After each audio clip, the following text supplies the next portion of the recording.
संबंधित अगोदर मी उपोषणाला बसलो होतो त्यावेळेस एकच अधिकारी होतं.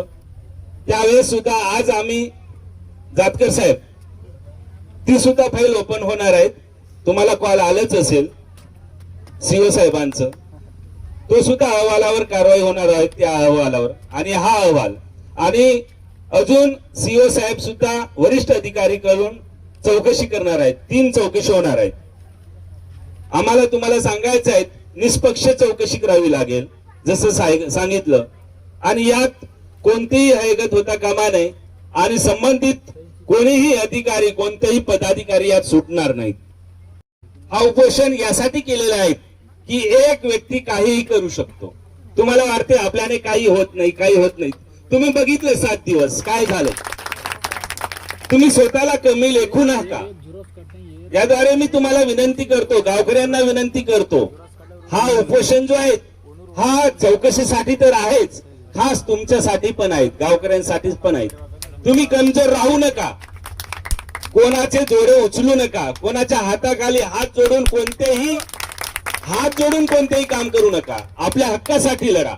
आपल्या हक्काचं कोणतंही काम अडता कामा नाही केलं तर संबंधित जो अधिकारी आहेत, संबंधित जो पदाधिकारी आहेत त्यांचा कॉलर पकडून त्याला मारायला सुद्धा मागे हटू नका. कारण तो तुमच्या हक्काचं काम आहे. आपण मागतो आम्हाला घरकुल द्या भाऊ, आम्हाला विहीर द्या भाऊ. अरे काय मागता, हे तुमचा हक्क आहे, तुमचा हक्क आहे. तुम्ही म्हणता आम्हाला घरकुल दिले, आम्हाला विहिरी दिले. अरे कोणी ना कोणी येणार. हा शासनाकडून निधी येतोच, शासनाकडून तुम्हाला भेटणारच ना. मग कोणी देते तुम्हाला विहीर, कोणी देते घरकुल, कोणी देते का? नाही. हा इथेच नाही तर संपूर्ण महाराष्ट्रात आहेत घरकुल, सर्वांना सुद्धा आहेत. यासाठी घरकुलसाठी आम्ही अनेक वेळा आंदोलन केले, उपोषण केलंय.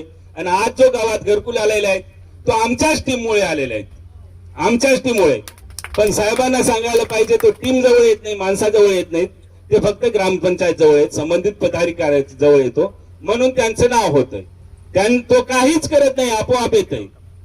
हे तुम्हाला दाखवून द्यायचं होतं. याच व्हिडिओच्या माध्यमातून मला हेच सांगायचं होतं की फक्त आमची टीम तुमच्या सोबत आहे. तुम्ही कमी लेखू नका स्वतःला, कोणाचे पाया पडू नका, हात जोडून कोणत्याही अधिकारात मागू नका. जा विचारा आणि त्यांच्यासाठी लढा. आमची टीम तुमच्या सोबत आहे. हा आजचा विजय हा खूप मोठा विजय आहे आणि हा करण्याचे एकमेव कारण आहे की जो आजपासून 50 वर्ष असो किंवा कोणीही असो चिल्लर सरपंच बनणार नाहीत. माहित आहे का तुम्हाला? आजपर्यंत असं होत होतं की सरपंच पदासाठी कोणीही फॉर्म भरायचे म्हणजे खायला भेटते म्हणून फॉर्म भरायचे. त्यांचा उद्देशच हा, अरे मी लढतो ग्रामपंचायत सदस्य सुद्धा आणि सरपंच सुद्धा. पण आजपासून प्रत्येक गावकऱ्यांना जो कोणी लढतो त्याला समजलं की अरे सरपंच व्हायला नको, साधी गोष्ट नाही. पण आता कोणीही भ्रष्ट व्यक्ती सरपंच होणार नाहीत. तुम्हाला पण समजलं, गावकऱ्यांना समजलं, हेच दाखवून द्यायचं होतं.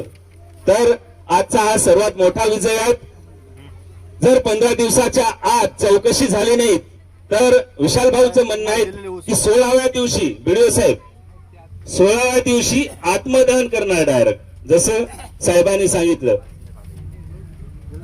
आणि रोज साखळी उपोषण सुद्धा होणार आहेत कंटिन्यू. आणि त्यावर सखोल चौकशी करून फौजदारी कारवाई करण्यात यावी साहेब, फौजदारी. आता शेवटी चौकशी तेच ना, चौकशीत निष्पन्न झालं तर ते फौजदारी कारवाई करण्यात यावी.